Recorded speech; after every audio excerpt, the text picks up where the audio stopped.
My name is Naomi Mercer, and the morning I came home after 5 years as a trauma nurse in Singapore, my sister-in-law looked straight at me and said, "Deliveries go through the side gate." She had never met me in person.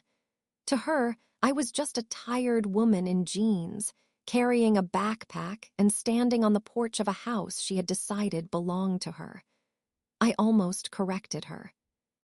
Then I saw my mother through the open hallway, bent over a silver tray in the dining room, polishing fingerprints from the rim while wearing a gray uniform dress I had never seen before. My mother was 67. She had arthritis in both hands and had spent most of her life cleaning offices at night so my brother and I could sleep under a roof that did not leak. The house she was polishing silver in was the house I had bought for her. My name was still on the title. The original deed was in the document case inside my backpack. And at 2:30 that afternoon, I was scheduled to meet an estate attorney who had no idea he was about to help me dismantle my own family before dinner. I did not walk into that house planning revenge. I walked in carrying mango candy from Changi Airport, a silk scarf for my mother, and the foolish hope that I would see her face light up when I shouted surprise. Instead, my sister-in-law, Paige, stepped aside without looking at me again and said, "The caterer is in the kitchen. Ask Ruth what still needs to be done." Ruth was my mother. Welcome to After Silence Stories, where the quietest person in the family is often the one who has been keeping the roof from collapsing. If you have ever watched someone's kindness become an invitation for cruelty, stay with me. By the end of that night, the guest list had become a witness list, the house keys had become evidence, and my brother finally understood that being present in a home is not the same thing as owning it. 7 years earlier, my father, Martin Mercer, died after a stroke that kept him in intensive care for 19 days. He had driven city buses for 32 years and trusted his insurance more than he should have. After the funeral, my mother was left with medical bills, a small pension, and the habit of apologizing whenever anyone spent money on her. She was 60, still cleaning offices at night. I was 29, a nurse outside Raleigh, working enough overtime to forget what daylight looked like.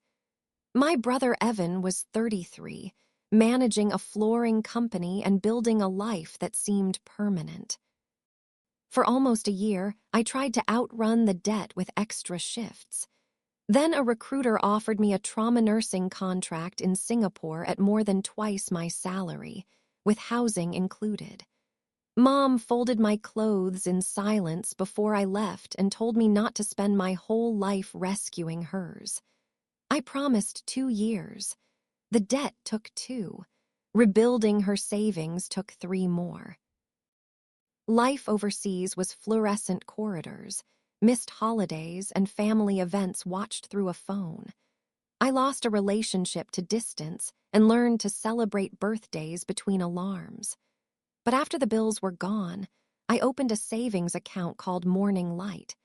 Mom had always loved houses with east-facing bedrooms. As children, Evan and I would hear her slow the car near homes with tall windows and say, "Imagine waking up in there." She had spent decades cleaning beautiful rooms for strangers. I wanted one room to be hers. When the account reached $180,000, I found a pale blue Craftsman in Willow Bend, a quiet neighborhood near her church friends. It had a wide porch, 4 bedrooms, and a backyard full of hydrangeas. The master bedroom glowed at sunrise. I put down the savings, took the mortgage in my name, and worked with an attorney named Helena Ward to close from abroad. Helena advised me not to place the title directly in Mom's name until we could create a protected life estate. Evan's business had begun struggling, and she wanted the property shielded from creditors, pressure, and helpful relatives with urgent plans. I thought she was being overly cautious. Still, I followed her advice. My name remained on the deed, while Mom believed in every emotional sense that the home was hers. I sent her the keys in a wooden box engraved for every morning you gave us. She called crying and walked me through every room on video. When she opened the curtains in the east bedroom, sunlight filled the screen. "You remembered," she whispered. That moment paid for every holiday I had missed. For the first year, the house became exactly what I wanted for her. She planted herbs, hosted Bible study, painted the bedroom cream, and bought curtains she did not have to sew for anyone else. Then Evan's flooring company failed. His partner vanished with money, suppliers sued, and within months Evan and his wife, Paige, lost their townhouse. I offered to cover rent while they recovered. Evan refused. He said money from me always came with a leash. 2 weeks later, Mom asked whether they could stay with her for 3 months. I agreed on 2 conditions. The arrangement was temporary, and Mom would not become their cook or cleaner. Evan sounded wounded that I could imagine such a thing. Paige promised my mother would finally rest. 3 months became 6, then 9. Paige's online design business produced expensive furniture and no visible income. Her mother, Denise, arrived after a plumbing problem at her apartment and never left. Mom insisted the house was large enough, yet our calls changed. They happened only in the kitchen, often with Evan nearby. Mom's hair was uncombed, her hands looked swollen, and she stopped showing me the upstairs rooms. Then she fractured her wrist carrying laundry down the stairs. Evan called it a minor fall. Paige said Mom hated sitting still. After the cast came off, I kept seeing folded linens behind her during video calls. I prepaid a cleaning service, but Paige canceled it after 1 visit. I sent Mom a new smartphone. The tracking record showed delivery, yet Evan claimed it had disappeared. I began saving screenshots and dates.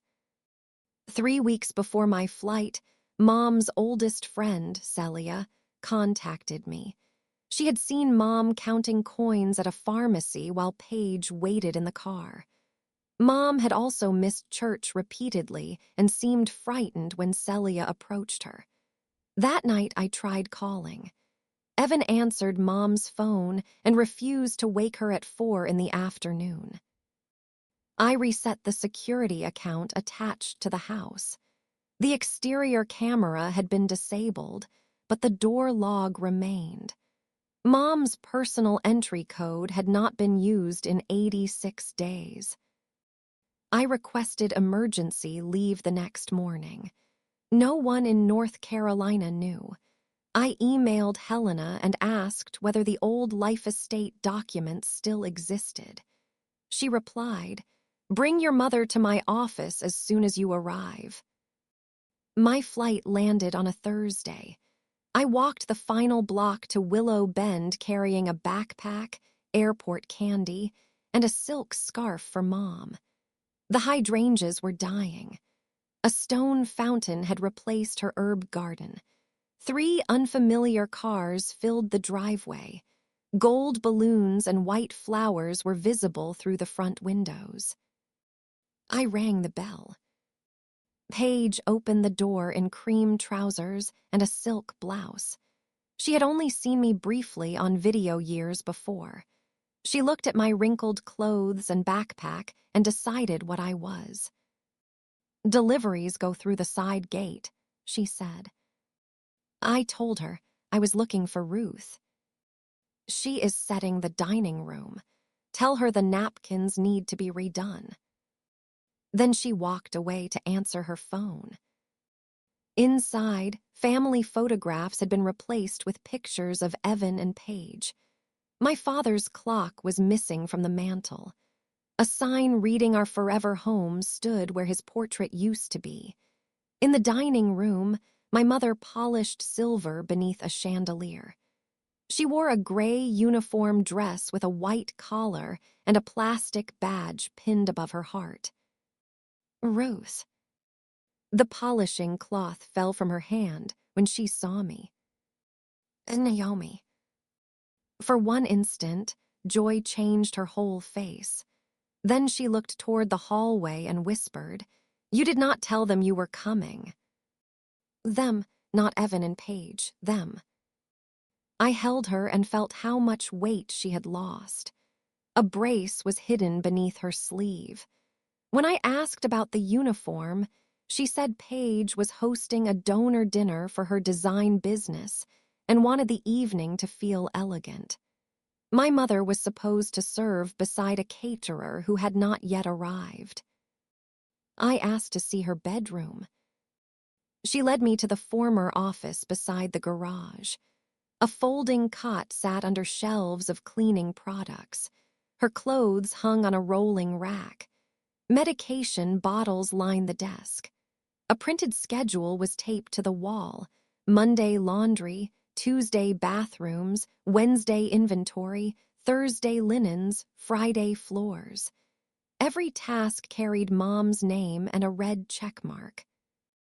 Evan and Paige occupied the master bedroom. Denise had the best guest room. Paige used another room for client consultations. Mom slept beside bleach in the house I had bought, so she could wake in sunlight. Evan came through the garage carrying wine and froze when he saw me. The surprise lasted less than a second before he opened his arms and performed delight. "Well, look who remembered the way home." He hugged me hard, then asked why I had not called. Paige appeared behind him, now fully aware of who she had sent to the side gate. She apologized with a polished smile and said she had mistaken me for temporary staff. Denise called from the living room, ordering sparkling water from my mother without getting up. Mom moved automatically. I caught her hand. "We are going for coffee." Evan answered before she could. "She has too much to finish." I asked Mom. His smile stayed in place, but his eyes changed. "We have a schedule." "Then the schedule can survive without her." I held out Mom's coat. After a long hesitation, she put it on. Paige called after us to be back before 5 because Mom still had to change for the guests. In the car, my mother apologized for everyone. Evan had lost so much. Paige was under pressure. Denise had health problems. The house required work. Every explanation protected someone except the woman giving it. At a quiet cafe near Helena's office, Mom wrapped half her lemon cake in a napkin for later. I asked when she had last bought something for herself. She could not remember. Then I placed my phone on the table and asked her to tell me the truth. She started with the word temporary. The move downstairs had been temporary after her wrist injury. Letting Evan manage her bills had been temporary. Giving him her bank card had been temporary. Paige borrowing her credit for curtains had been temporary. Each surrender had arrived with a practical explanation. By the time Mom understood what had happened, she needed permission to leave the house. Evan took $500 from her retirement income on the 3rd of every month for household costs. Paige kept the debit card because Mom was supposedly forgetful. The new smartphone I mailed had never reached her hands. Celia's number had been deleted from the old phone. When Mom complained, Evan reminded her that I was overseas because of the house and said upsetting me could damage my contract. "I did not want to cost you another life," Mom said. "You did not send me away. I chose the job. But you stayed for me." "I stayed because I loved you. That does not make your fear my payment. Then she produced a brochure for Meadowbrook Assisted Living. Paige wanted the downstairs office for clients. Denise could not climb stairs, and Evan said his marriage needed privacy. Mom had paid an application fee and planned to move after Christmas. "Do you want to go?" I asked. She stared at the brochure. No. That was the first clear answer she had given all day. I told her the house was still legally mine. Her eyes widened. She had assumed I had placed it in her name when I bought it. Evan assumed the same, except he had gone further. He spoke openly about inheriting it, refinancing it, building a studio above the garage, and eventually selling for something grander. "He will say we deceived him," she whispered. "No one promised him a house. I may have let him believe it. You let him live there. He promoted himself from guest to heir." At the bank, we asked for 14 months of statements. The branch manager reviewed the account and closed her office door. Evan had not been added as a helper. He had become a joint owner 6 days after Mom fractured her wrist, while she was taking prescription pain medicine. Since then, cash withdrawals followed each retirement deposit. There were also purchases at a wine shop, restaurants, a pet clinic, and a furniture boutique. A credit line in Mom's name carried a balance of $4,780. The online application used Paige's business email. Mom stared at the screen. She said ordering curtains would earn me points. The documented total was $11,280, not counting smaller purchases still under review. The amount mattered, but the rhythm mattered more. Money entered Mom's account. The next day, part of it vanished. The manager froze access, opened a protected account in Mom's name, redirected future deposits, and initiated a fraud review. We changed passwords, added verbal verification, and removed Evan as beneficiary. With each signature, Mom's handwriting became firmer. At Helena Ward's office, the attorney spoke directly to my mother. Where did she want to live? In her house. Who should make medical decisions if she could not? Me, with Celia as backup. Did she want Evan to control any part of her finances or property? No. Helena then discovered that Evan had also arranged a medical power of attorney after Mom's injury. Mom remembered signing insurance papers at urgent care while medicated. We revoked it immediately and executed a new directive with her fully alert. By 3:30, the pale blue house had been transferred into a trust granting Mom an irrevocable lifetime right to live there. It could not be sold, mortgaged, or used as collateral without safeguards. I remained trustee, but I could not remove her. After her death, the property would fund scholarships for nursing students caring for aging parents. I rewrote my will as well. Evan had once been included because I believed his presence meant reliability. His name was removed. It was not a punishment. It was an accurate response to what he had done with the expectation of inheritance. Helena prepared notices ending permission for Evan, Paige, and Denise to occupy the property. Because they had no lease, we would offer them a voluntary departure that evening and begin formal proceedings the next morning if they refused. We would document everything and avoid touching their belongings. The bank investigation would continue separately. "Calm creates a clean record," Helena said. "Do not give them chaos they can use." I booked a locksmith for 8:30 and asked a security technician to reset the cameras and entry codes. Then I called Celia, who had been invited to Paige's dinner. I asked her to come, sit beside Mom, and say nothing until she understood why. I almost declined, she said. Please do not. What are you planning? To make sure the truth has witnesses. On the drive home, I gave Mom a choice. We could cancel the dinner and handle everything privately through lawyers, or we could let the evening proceed and confront them in front of the people they had invited to admire their life. They have corrected me in front of people, she said after a long silence. They told everyone I was confused. I want one room where I am not the person who should feel ashamed. We returned at 4:40. Paige stood on the porch with her arms folded. You are late. The glasses are still boxed. Then unbox them, I said. Mom is resting. She agreed to help. She changed her mind. Evan appeared behind her. You do not disappear for 5 years and come back giving orders. I came back after 5 years of paying the mortgage. His expression shifted.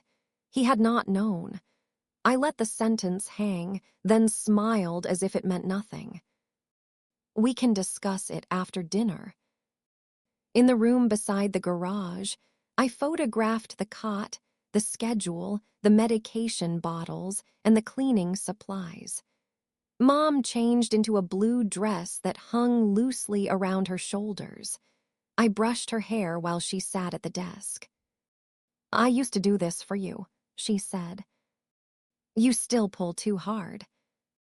Her laugh sounded like the mother I remembered. At 5:30, Paige handed me a black serving jacket. Since I had disrupted staffing, she said, I could make myself useful. She expected refusal. Instead, I put it on. People reveal themselves around uniforms. They give orders, make jokes, and speak as though the person carrying the tray has no history. My mother had been made invisible in that house. For one evening, I chose invisibility on purpose. The guests began arriving at 6. There were 8 of them, 2 women from Mom's church, 3 neighbors, a couple Paige hoped would invest in her business, and Celia. They entered carrying wine and flowers. Paige received them beneath the gold balloons as if she were opening a hotel.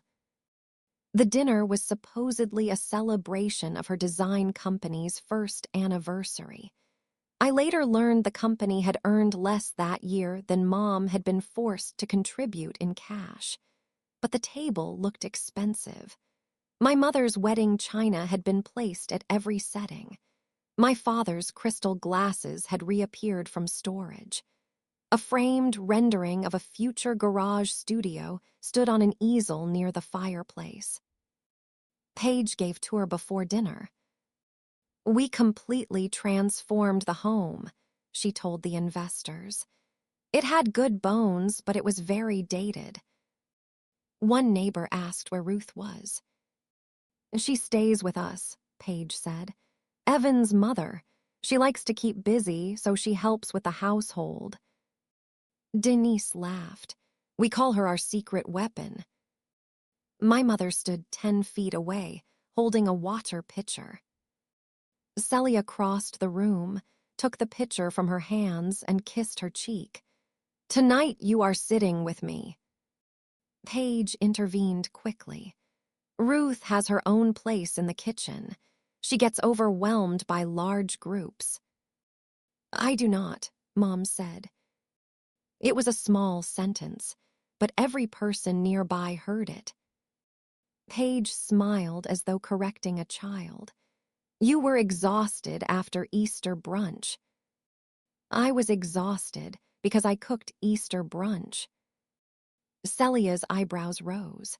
Paige's smile tightened. Evan appeared with a tray of drinks and changed the subject. He was good at that. As children, he could redirect Mom's anger by making her laugh. As an adult, he redirected attention whenever truth came too close. During appetizers, I moved through the room in the serving jacket. I heard Denise tell a neighbor that she had saved Ruth from loneliness. I heard Paige describe the upstairs bedroom as her and Evan's sanctuary. I heard Evan say the house was a family asset and that he expected to refinance for renovations once the paperwork settled. I recorded nothing secretly. Helena had warned me about legal complications. I did not need to. 8 guests were hearing the same words. At the table, Paige placed Mom at the far end near the swinging kitchen door. Celia picked up her own place card and exchanged it with the investor seated beside Mom. "I prefer this view," she said. No one challenged her. Dinner began. Paige spoke about design as the art of giving a home identity. She described the pale blue house as a neglected property she and Evan had rescued. She praised Evan for holding the family together after his business failed. She thanked Denise for her wisdom. She did not thank my mother.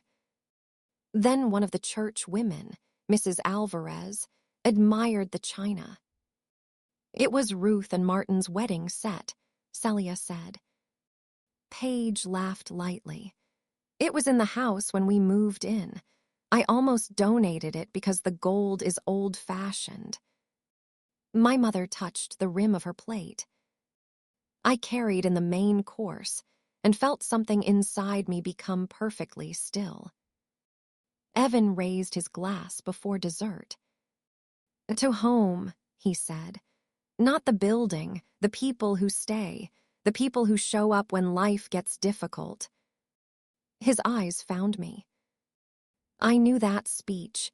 It was the story he needed. I had left. He had remained. My checks were sterile. His presence was love. If he repeated it often enough, perhaps no one would ask who funded the roof above him or why the woman he claimed to protect slept beside detergent. "Some people think responsibility can be wired from another country," he continued. "But family is what happens here, every day." Paige lifted her glass. Denise followed. My mother's hand shook around her water. I set down the serving tray. "May I add something?" I asked. Evan gave me a generous smile. "Of course. You are family too when we can get you here." A few guests looked down. I removed the serving jacket and folded it over the back of an empty chair. "Before we toast the people who stay," I said, "I would like to clarify where they have been staying." I brought the navy folder from my backpack and placed it beside the centerpiece. Paige's eyes moved to Evan. Evan's eyes remained on me. "What is that?" he asked. "Paperwork." He laughed. "Naomi always did love paperwork." I learned to. It remembers what people deny. The room quieted. I looked at my brother. "You have described this house as a family asset. Tell everyone who owns it." He leaned back. "Mom owns it." My mother said nothing. "Paige." She frowned. "Ruth's house will obviously remain in the family." "Denise." Denise waved one jeweled hand. "Why are we discussing legal technicalities at dinner?" "Because legal technicalities are the only reason your daughter has not already borrowed against a house she does not own." Paige pushed back her chair. "What did you say?" I opened the folder and removed the original deed. It was not dramatic paper. No gold seal, no ribbon, just county recording marks and typed lines. Yet every person at that table leaned toward it. I slid it to Evan. Read the owner's name. His face changed before he touched the page. Naomi, Mom whispered. It is all right. Evan picked up the deed. He scanned the first lines, then the second page. His mouth tightened. Paige reached for it. Give me that. He held it away from her. What does it say? Denise demanded. My brother read my full name aloud. No one spoke for several seconds. I explained the purchase. The down payment from 5 years of overseas shifts, the mortgage paid from my account, the taxes, the insurance, the repairs. I did not mention sacrifice. Numbers did not require pity. Paige stared at me. You let us think it was Ruth's. I told Mom it was her home. I never told you it was your property. You deceived Evan. I protected my mother. Evan dropped the deed onto the table. So what? Mom lives here. We live with Mom. You cannot throw family into the street because you are jealous. Jealous of what? His face flushed. I removed the trust documents. As of 3:30 today, Mom has a protected lifetime right to this home. No one can sell it, refinance it, inherit it through pressure, or remove her. Not you, not Paige, not me. My mother looked at the papers as if they were a door opening. The house becomes mine eventually, Evan said. The confidence in his voice was thinner now. That was always the understanding. No, that was your assumption. You cannot cut me out. I already did. The words were not loud. They did not need to be. Paige stood. This is insane. We have invested in this place. What did you invest? Furniture, improvements, my work. You bought furniture on my mother's credit. Her expression froze. I placed the bank statements on the table. Mom closed her eyes, but Celia took her hand. I described the withdrawals, the credit account, the purchases, the altered contact information. I kept my voice clinical and precise. $500 after each retirement deposit. Charges at businesses Mom had never entered. An application tied to Paige's email. $11,280 currently documented. The investors stopped looking at Paige. One of them quietly moved his wineglass aside. Evan pointed at Mom. She agreed to help with expenses. Mom looked at him. I agreed to groceries. You ate the groceries. I did not eat $4,000 of curtains. A sound escaped Celia that might have been a laugh, but her eyes were wet. Paige turned on Mom. After everything we have done for you. There it was, the sentence that keeps generous people trapped. After everything we have done. It converts every act of basic decency into a debt and every boundary into betrayal. I picked up the printed schedule from the office and placed it beside the statements.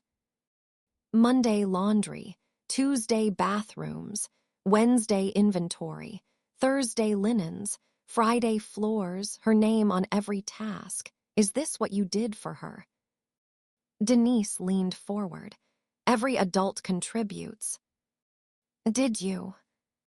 I have health limitations. You attended Pilates this morning. One neighbor covered her mouth. Paige's voice sharpened. Ruth wanted structure. Mom stood. The motion was slow because of her knees, but the room followed it. No, she said, I wanted peace. Evan's expression shifted. Mom, sit down. She stayed standing. You moved me out of my room, she said. You took my card. You told me Naomi would lose her job if I complained. You said the house would be yours soon and I should stop acting possessive. Paige interrupted. That is not what I said. It is exactly what you said. My mother's voice trembled, but it did not disappear. Evan looked around the table and realized the story was no longer under his control. His face hardened. You have been poisoning her since you arrived, he said to me. I arrived 7 hours ago. You have always needed to be the hero. No, I needed to be the daughter. You made the job larger. He slammed his hand against the table. The china rattled. Several guests flinched. My mother did not. I waited for the sound to settle. Then I removed the 3 termination notices. You have 2 choices. You may leave voluntarily tonight, surrender every key and access code, and arrange supervised times to collect anything you cannot take. Or formal legal proceedings begin tomorrow morning. The bank's fraud review continues either way. Paige's face went white. You are evicting us during my business dinner. You turned my mother into unpaid staff during your business dinner. I am correcting the venue.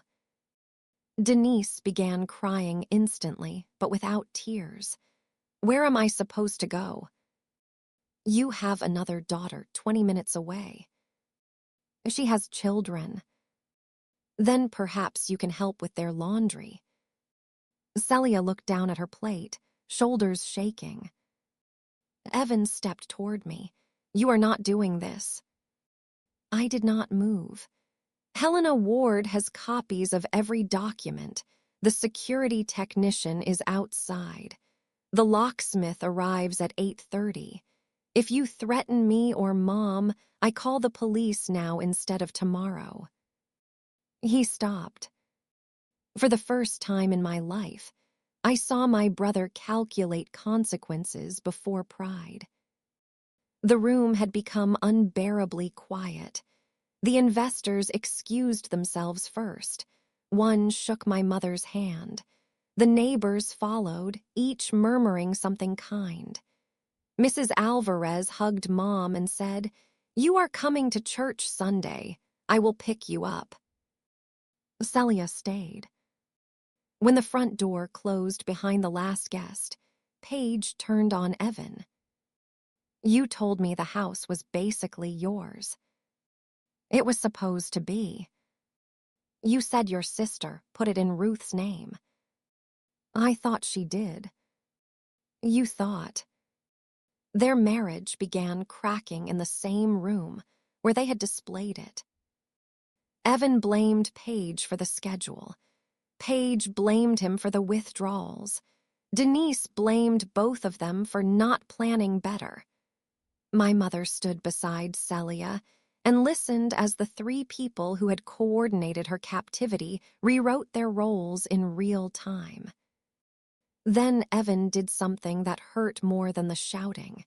He looked at Mom and said, If you had just been grateful, none of this would be happening.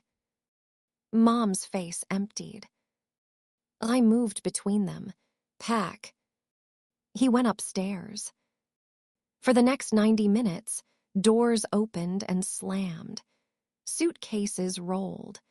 Paige carried down decorative boxes, clothes, electronics, and the white flowers from the foyer as though even the centerpieces had legal loyalty. Denise attempted to claim my mother's crystal as compensation for groceries. Celia removed it from her hands without a word. I walked through each room with my phone camera running openly, documenting what left and what remained. In the master bedroom, Paige had replaced Mom's cream curtains with dark velvet panels. My father's clock was in a closet beneath shoe boxes. The new smartphone I had mailed was still sealed inside a desk drawer. I held it up when Evan entered. He looked away. You signed for this. I was going to give it to her. When? He had no answer. In Paige's office, I found Mom's jewelry box inside a cabinet. Paige said she had moved it for safekeeping. One of Mom's gold earrings was missing. In Denise's room, we found 3 unopened bank letters addressed to Mom. Every discovery made my mother quieter, not louder. Betrayal is exhausting when it keeps proving itself. At 8:15, Evan came downstairs carrying a duffel bag and the framed rendering of the garage studio. He looked older than he had that morning. I lost everything, he said to me. The business, the townhouse, my credit. This place was the only thing that made me feel like I had not failed. You used Mom's life to decorate your denial. I was trying to rebuild. Then you should have built something. He glanced toward the kitchen, where Mom sat with Celia. I took care of her. You controlled her. She needed help. She needed access to her own bank account. His eyes filled, and for one dangerous second I saw the brother who taught me to ride a bicycle, the teenager who waited outside my school when a boy frightened me, the man who carried our father's casket. Love does not disappear when someone becomes harmful. That is why boundaries hurt. You are not closing a door on a stranger. You are closing it on every good memory that keeps asking for one more exception. I can fix it, he said. Not tonight. Naomi. You will repay every documented dollar. You will communicate through Helena. You will not contact Mom unless she asks. And you will not call this house yours again. His face hardened at the final sentence. The grief vanished behind anger. You always win because you have money. No, I won because I kept records. At 8:28, the locksmith arrived. Paige had packed the SUV so full the rear window disappeared. Denise sat in the passenger seat clutching the dog. Evan stood on the porch with his bag. Paige handed me her key, but kept the garage remote. Everything, I said. She threw it onto the porch floor. You destroyed this family, she said. My mother had come to the doorway. She answered before I could. No, Naomi found what was left of it. Paige stared at her. Mom held the stare. Then Paige got into the car. Evan remained on the porch. Mom, are you really choosing her? My mother's shoulders sagged, but her voice was steady. I am choosing the room where I can sleep without being afraid of disappointing someone. He looked as though she had struck him. Perhaps she had. Truth can feel violent to people who benefited from silence. He walked away without saying goodbye. At 8:40, the SUV turned out of Willow Bend. At 8:43, the locksmith removed the front deadbolt. At 8:51, the security technician reset the alarm and issued new codes. At 9:02, my mother turned the new key in the front door herself. The lock clicked. She kept her hand on the new deadbolt for several seconds. That sound, she whispered, it sounds like mine. Celia made tea while I carried Mom's boxes upstairs. We found her cream curtains folded beneath winter blankets and rehung them before midnight. Dad's clock returned to the mantel. His photograph went onto the dresser. Mom stood in the east-facing bedroom, touching the quilt as carefully as though she were still a guest. "What do I do with all this space?" she asked. "Sleep," I said. "That is your only assignment tonight." Then she cried, not the silent tears she had shed in the cafe, but deep, exhausted grief for every month she had tried to keep peace by making herself smaller.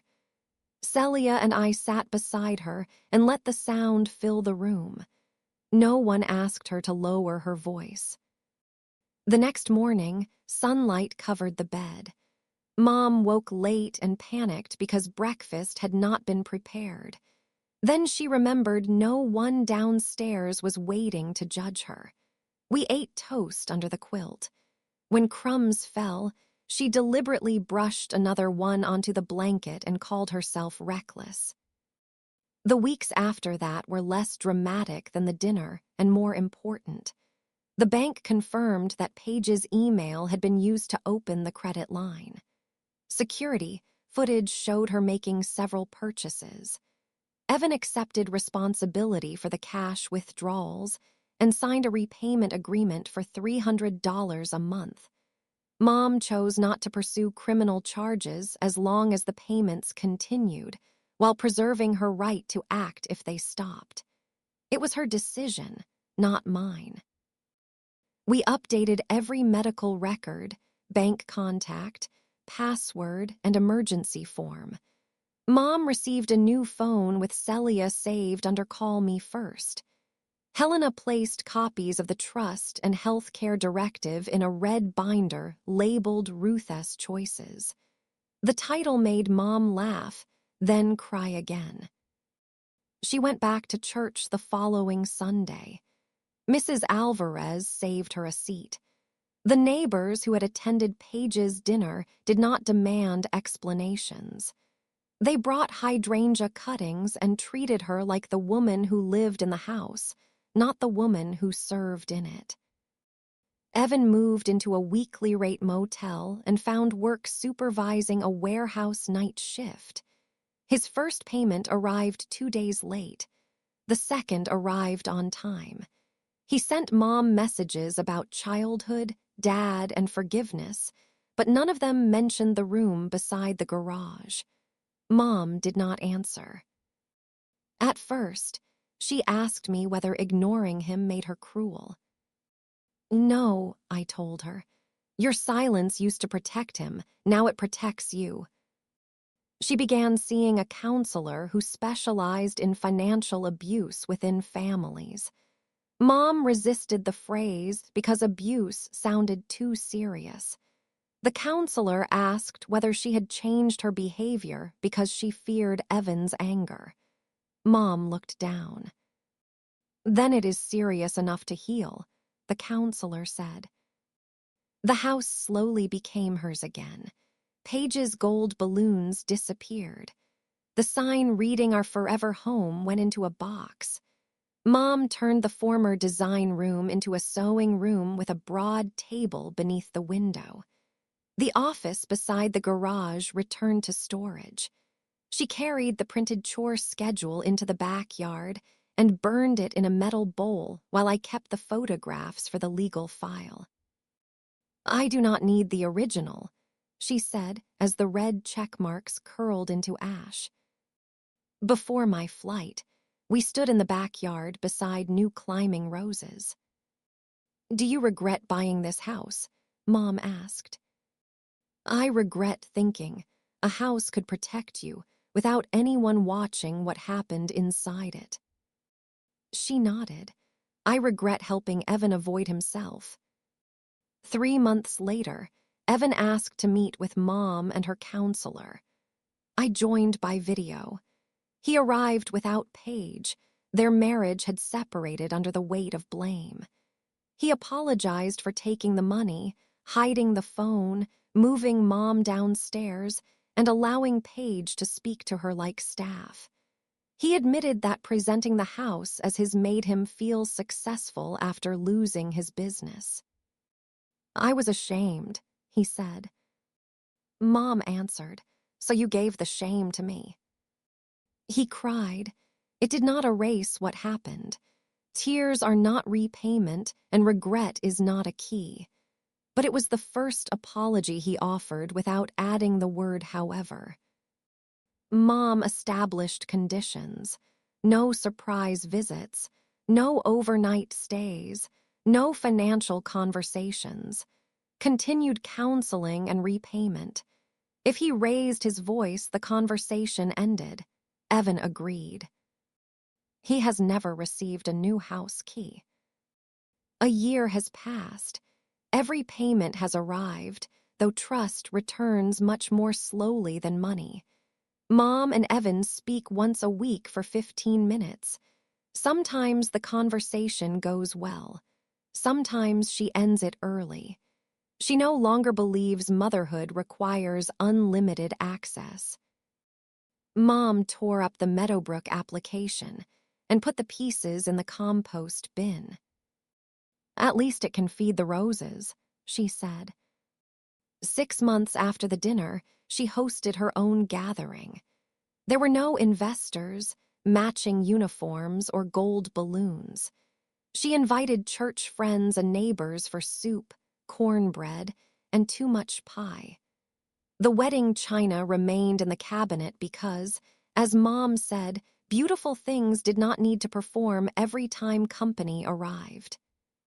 She sat at the head of the table because she chose the chair. During dessert, she called me on video. Celia was arguing about hymn tempos, Mrs. Alvarez was cutting a second pie, and afternoon light covered the dining room. Mom turned the camera toward herself. "I am busy," she said. For 1 second, the word frightened me. Then she smiled, busy enjoying my own party. The moment I remember most is not Evan reading my name from the deed. It is not Paige throwing the garage remote onto the porch or the locksmith changing the deadbolt. It is Mom the next morning, dropping toast crumbs onto her own bed because no one could punish her for making a mess. Freedom does not always look like a courtroom victory. Sometimes it looks like breakfast in a room where you are no longer afraid to take up space. I once believed paying the mortgage was enough. It was not. Generosity without structure can become a resource for the most entitled person in the family. Love needs attention, and sometimes it needs paperwork. Aging parents need private access to their money, phones, doctors, friends, and mail. The name on the deed matters. Emergency contacts matter. Medical proxies and passwords matter. When someone calls those details cold or disloyal, ask who benefits from keeping them unclear. So check on the quiet person in your family. Call when no one else is listening. Ask where they sleep. Ask who holds their bank card and who speaks for them at medical appointments. Do not accept, "I do not want trouble," as proof that nothing is wrong. Sometimes that sentence is the alarm. And if you are the one who has been told to earn your place through obedience, remember this: needing help does not cancel your dignity. Family history is not a permanent license to your labor, money, home, or peace. You can love someone and still remove their key. You can choose distance before resentment destroys what remains. You can sit at the head of your own table. That is what happened in the pale blue house at Willow Bend. One unexpected flight, one dinner built on appearances, one folder of ordinary paper, and one woman who finally chose peace over permission. Share this story with someone who may need the courage to look more closely at what is happening inside their own family. Tell me in the comments which moment made you realize Ruth had been carrying far more than anyone admitted. Subscribe to After Silence Stories for more stories of betrayal, hidden truth, and hard-won freedom. And I will see you in the next episode.